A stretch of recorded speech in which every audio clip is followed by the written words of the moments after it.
Halo Sobat Bengras dimanapun Anda berada. Kembali lagi di podcast KPU bersama saya Prusut Papandrio.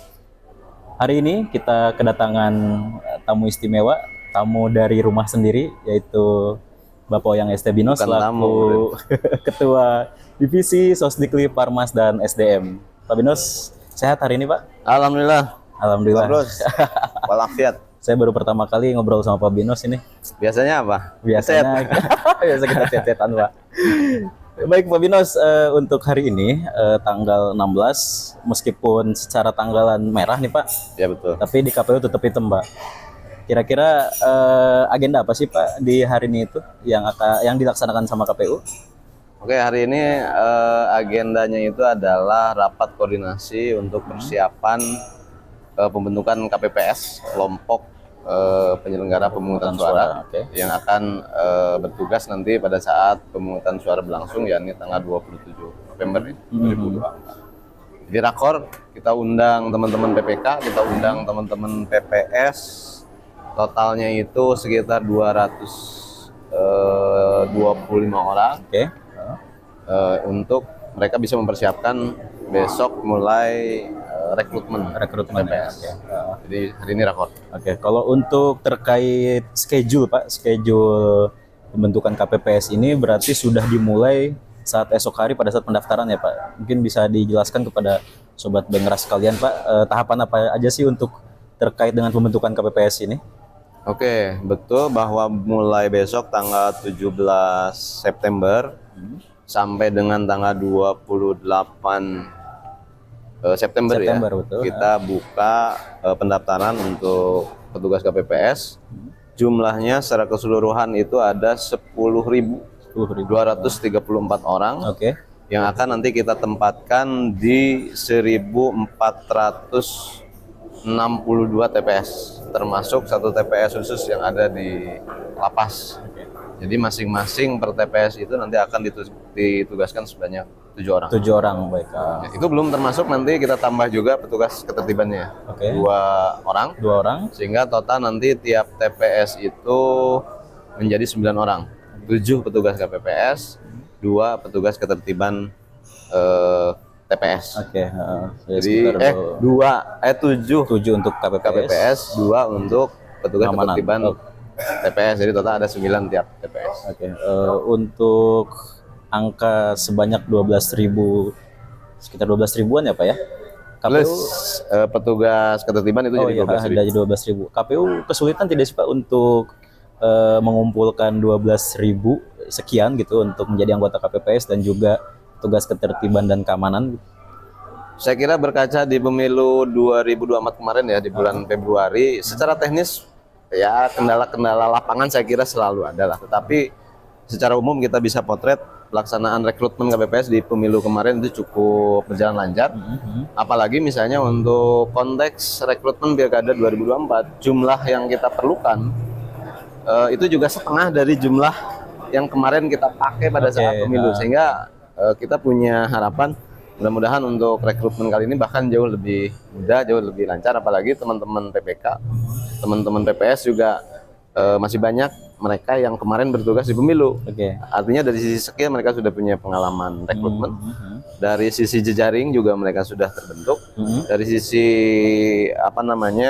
partisipasi masyarakat untuk ikut serta menjadi KPPS juga saya kira cukup tinggi ya. Kita melihat kemarin bagaimana rekrutmen di pemilu 2024. Karena di media sosial itu Pak beredar bagaimana rumitnya pada saat penyelenggaraan hari H seperti itu, dan juga pengalaman pahit di 2019 itu kan pemberitaannya sangat booming sekali seperti itu Pak, dan bahkan membuat anak muda atau memang yang biasanya atau keinginan mereka untuk menjadi anggota PPS itu sedikit menurun gitu. Nah, bagaimana KPU sendiri untuk mensosialisasikan bahwasannya KPPS ini merupakan penyelenggara pemilu yang memang sangat dibutuhkan dan sangat berjasa bagi demokrasi kita seperti itu Pak. Bagaimana Pak? Kalau frame kita di KPU justru malah berbalik ya. Maksud berbalik itu satu, bahwa partisipasi hasrat orang untuk menjadi bagian dari penyelenggara pemilihan saya kira justru hari ini sedang lumayan kencang loh. Terus yang kedua, bisa jadi bahwa kuota yang kita sediakan hari ini itu akan akan jauh lebih sedikit dibanding jumlah pelamar KPPS. Oke. Kenapa? Karena dulu untuk merekrut lebih dari 16.000 saja kita masih bisa. Oke. Apalagi hari ini yang hanya sekedar merekrut sebanyak 10 orang untuk khusus petugas KPPS ya. Terus yang berikutnya saya kira tadi bahwa teman-teman PPK maupun PPS yang hari ini bekerja juga mereka sudah investasi jaringan, mereka sudah investasi kader penyelenggara, sehingga untuk merekrut sebanyak 10 sampai 12.000 orang nanti yang akan bertugas di TPS, kami sangat percaya diri dan yakin tidak akan mengalami kendala yang cukup berarti lah, saya kira gitu. Nah, dan sosialisasi terus kita lakukan, karena sosialisasi bukan hanya menyangkut rekrutmen KPPS ya, tapi juga kita rutin sampaikan soal bagaimana tahapan pilkada ini bisa terus tersampaikan informasinya ke masyarakat, sehingga pada waktunya teman-teman pemilih juga bisa datang ke TPS untuk menggunakan hak pilih. Ya, mudah-mudahan untuk pilkada kali ini rekrutmen anggota KPPS mudah-mudahan banyak partisipasinya Pak ya. Maksudnya banyak anak muda khususnya yang ikut berpartisipasi dalam menyelenggarakan pilkada khususnya di Purwakarta seperti itu. Betul. Dan meskipun mungkin ini juga ada plus minusnya ya, ketika banyak orang yang ikut atau mau bergabung menjadi KPPS, maka itu juga tantangan nanti buat teman-teman PPS bagaimana mereka menfilter antara jumlah kuota yang tersedia dengan jumlah peminat yang banyak, kan gitu ya.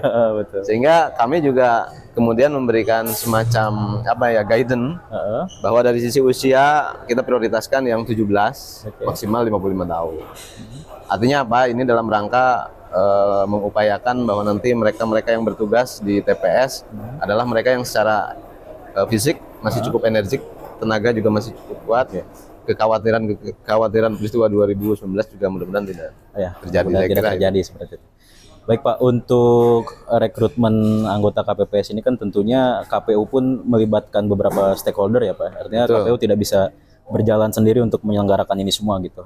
Lantas sejauh mana Pak pihak KPU dalam berkoordinasi dengan stakeholder khususnya di lingkup pemerintahan daerah Purwakarta seperti itu Pak? Suksesi pelaksanaan seluruh tahapan pilkada 2024 tentu bukan hanya milik penyelenggara ya, bukan hanya milik kita di KPU maupun teman di Bawaslu misalnya, tapi ini menjadi tanggung jawab semua pihak. Nah, bil khusus lagi dalam konteks rekrutmen KPPS.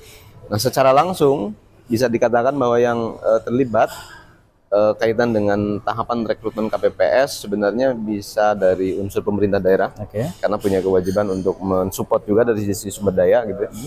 Terus yang kedua dari pihak Dinkes misalnya, karena nanti untuk membantu memastikan apakah teman-teman yang akan kita rekrut ini dari sisi kesehatannya sudah cukup baik, gitu ya. Termasuk misalnya dari pihak Satpol PP. Kenapa? Karena nanti selain petugas KPPS, di TPS juga kan ada petugas ketertiban TPS yang biasanya kita ambil dari Linmas. Dan pembinaannya kan selama ini dari pihak Satpol PP. Termasuk juga yang terakhir tentu saja adalah mitra penyelenggara kita di Bawaslu untuk memastikan bahwa apa yang kita lakukan ini sudah sesuai dengan rule yang seharusnya. Nah, dari beberapa pihak yang tadi sudah saya sebutkan, bahkan semuanya kita undang untuk kemudian memberikan penyampaian, memberikan apa yang mereka akan lakukan sepanjang tahapan rekrutmen KPPS ini. Saya kira tadi bahkan di forum sudah sudah kita dengar bersama. Salah satunya adalah soal sebagai bentuk dukungan mungkin ya. Salah satunya adalah soal biaya tes kesehatan yang kalau normalnya itu sampai 60 sampai 70 ribu, tetapi akhirnya dipangkas menjadi hanya sekitar 28.500 saja. Saya kira itu bagian daripada support pemerintah daerah khususnya dari Dinas Kesehatan bagaimana ikut serta mensukseskan tahapan rekrutmen ini.